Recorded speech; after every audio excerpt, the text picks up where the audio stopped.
তোমরা আমাকে আম দিয়ে কিছু একটা বানিয়ে দাও, যদি না পারো তোমাদেরকে ব্ল্যাক শোল্ডার গুলি করে মেরে ফেলবে। আরে বাপ রে বাপ, না না, আমরা কিছু একটা বানিয়ে দিব তোমাকে।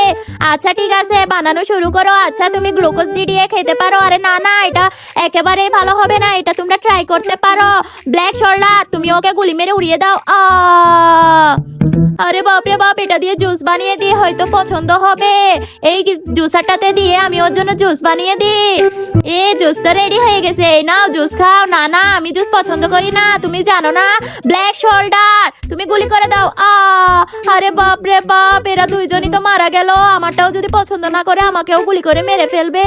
কি করি আইডিয়া, আমি এখানে আমটা রাখি আর ওর লবণ আর মরিচগুলো নিয়ে নিয়ে দোনোটা করে দেখি কি হয়। বন্ধুরা ভিডিওটা লাইক এন্ড কমেন্ট করে দাও। ওয়াও, এটা তো আচার হয়ে গেছে। এটা ওর পছন্দ হয় কিনা যাই দিয়ে আসি, দেখে আসি পছন্দ করে কিনা। আরে আমি তোমার জন্য আচার বানিয়ে নিয়ে এসেছি। আচার তো আমি পছন্দ করি না। আচ্ছা ঠিক আছে, একটা খেয়ে দেখি কেমন হয়েছে। আরে বাহ, আচারগুলো তো অনেক মজা হয়েছে। ইয়ে